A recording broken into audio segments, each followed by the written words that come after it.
What if money didn't exist in the world? Imagine you wake up tomorrow morning, your phone is working, the electricity is on, the cars are moving on the road, shops are open, everything looks completely normal. But one thing has changed. There's no such thing as money in the world anymore. No dollars, no cash, no credit cards, no bank balance, no online payments, nothing at all. And the strangest part, the government didn't make this decision. Nobody abolished money. Rather, the very idea that you have to pay money in exchange for something vanished from the minds of people all over the world. Now, the question is, would the world become better? Would the gap between the rich and the poor vanish? Would everyone get food, a home, and a car for free? Or would the entire world system collapse within a few days? The answer is probably completely different from what you might think. The first day, in the morning, you go to a shop to get breakfast. You place the food on the counter.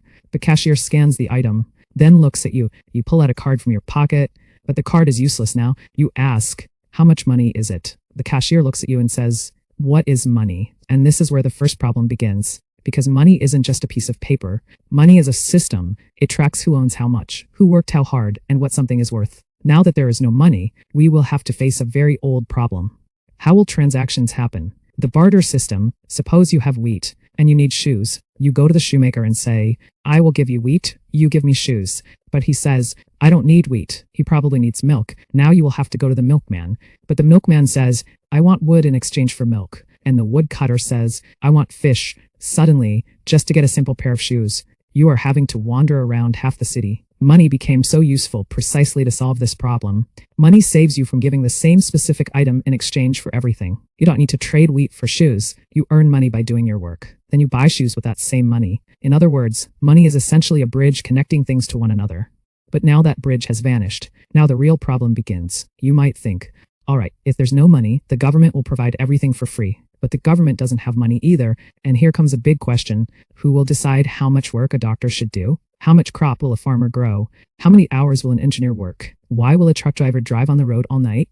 Why will a person study for 12 years to become a surgeon? If everything is free, what will be the motivation to work? Some people might still work because they love their work, but not everyone will do so. And right from here, the world will face its second major problem. Who will produce the essential goods? One morning at the supermarket. Now imagine a large supermarket in America. The store opens in the morning. For the first few hours, everything is fine, but people keep coming to pick up goods. Milk, eggs, bread, rice, meat, water. Some people think, when everything is free, take as much as you want. But what if every person starts taking more than their need? The store will be empty. Now who will bring fresh supplies? The truck driver. Why would he work? Who will supply the fuel? Who will supply the raw material to the fuel company? Why will the laborers extracting raw materials work? You can see, the problem isn't just limited to the shop. It spreads through the entire supply chain. One small change can affect thousands of other systems, but there is another side to the story. Now suppose humans found a solution to this. They said, all right, there will be no money, but every person will get what they need. Food, free, and housing, according to need. Electricity, free, and healthcare, free, versus education, free. This world sounds wonderful to hear, but here is another question.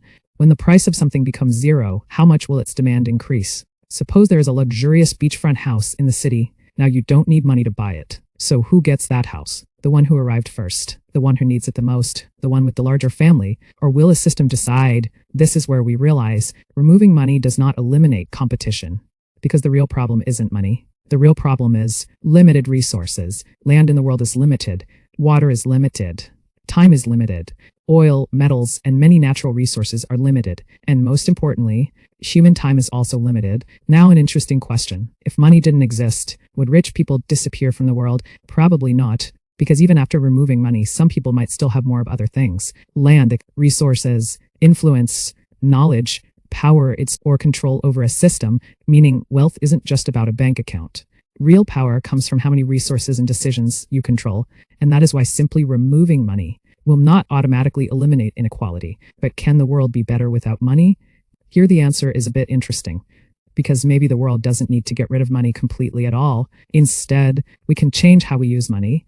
Today, there are many jobs in the world that machines can do. If in the future robots farm, AI handles large volumes of work, machines manufacture goods, and energy becomes very cheap, then humans might have to work far less than they do today, and then a new world could emerge, where money still exists, but human life isn't entirely dependent on chasing money. And now the biggest question, in the beginning, we asked, What would happen if money didn't exist in the world?